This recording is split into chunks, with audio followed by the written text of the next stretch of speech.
Assalamualaikum anak-anak semua. Alhamdulillah kita dapat kembali berkumpul dalam pembelajaran kali ini. Nah, dalam pembelajaran pertama kali ini Ibu akan menyampaikan mengenai Rasul-Rasul kekasih Allah. Oke anak-anak semua, dimohon untuk menyimak ya. Nah, di sini ada peta konsep Rasul-Rasul kekasih Allah. Di sini Ibu akan menjelaskan dua materi mengenai iman kepada Rasul dan tugas-tugas Rasul.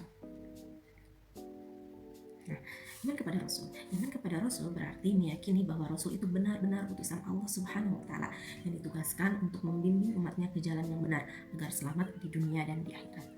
Nah, selanjutnya anak-anakku semua, ada pengertian Nabi dan Rasul. Apa itu pengertian Nabi? Apa itu pengertian Rasul?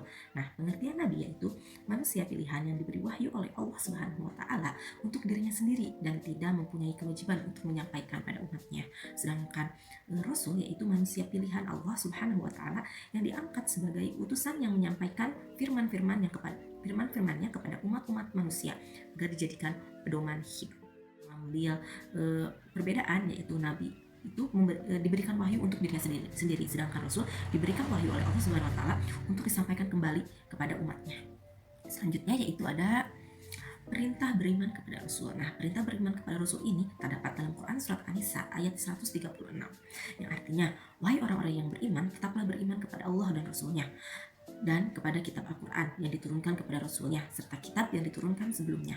Barang siapa ingkar kepada Allah, malaikat-malaikatnya, kitabnya, Rasul-Rasulnya dan hari kemudian, maka sesungguhnya orang itu telah tersesat.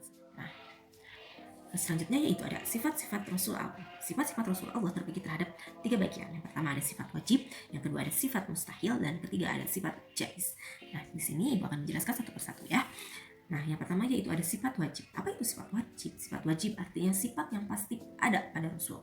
Nah, sifat wajib ini terbagi terhadap 4 bagian. Yang pertama ada as-siddiq, yaitu Rasul selalu benar. Nah, kisahnya itu terdapat pada Quran surat Maryam ayat 41. Nah, yang artinya dalam Quran surat Al-Maryam itu adalah, dan ceritakanlah Muhammad kisah Ibrahim di dalam kitab Al-Quran.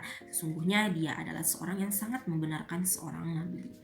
Nah, di sini sudah jelas bahwa Nabi Muhammad itu yaitu orang yang selalu benar dan dia adalah seorang yang sangat selalu membenarkan.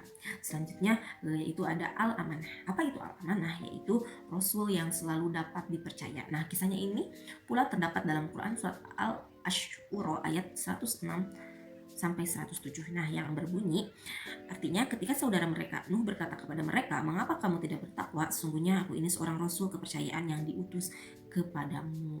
Nah, dan yang ketiga yaitu ada tablik.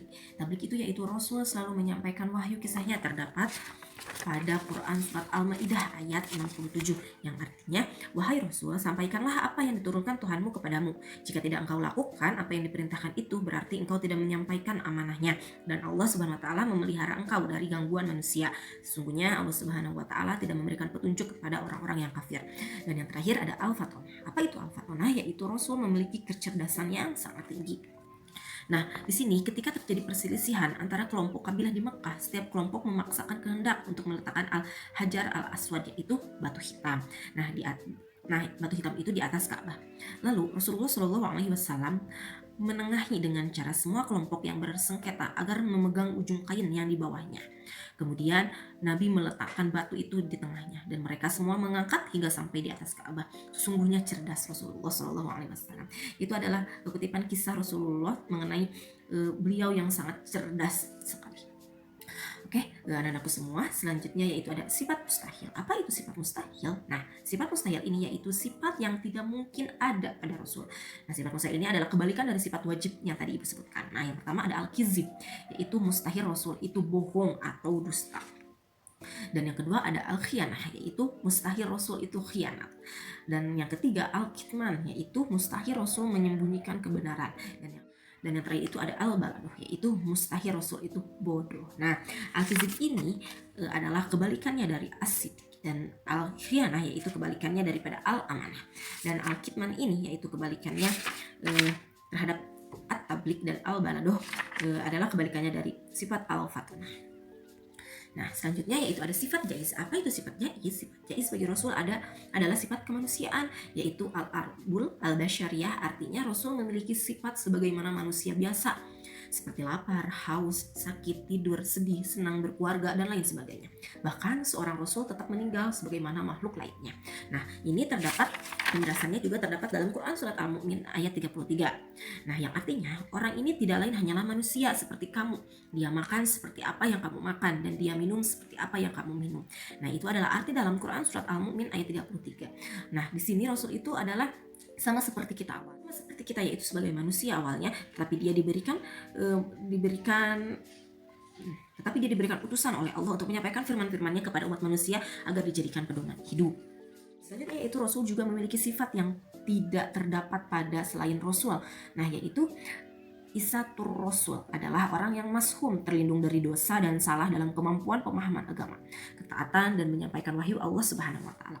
Oleh karena itu, seorang rasul selalu siaga dalam menghadapi tantangan dan tugas apapun.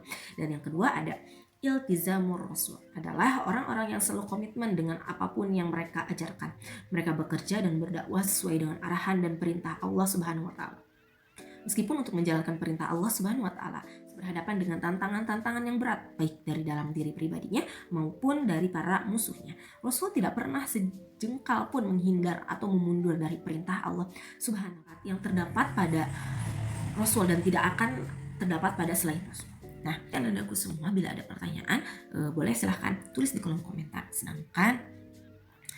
Sedang pada materi terakhir ini, Ibu akan memberikan tantangan kepada kalian, yaitu mengenai 3 soal. Nah, tantangan ini bisa kalian kumpulkan dalam jenjang waktu 1 minggu ke depan, dan apabila kalian lebih cepat mengumpulkan berarti nilainya lebih besar. Oke anak-anakku semua,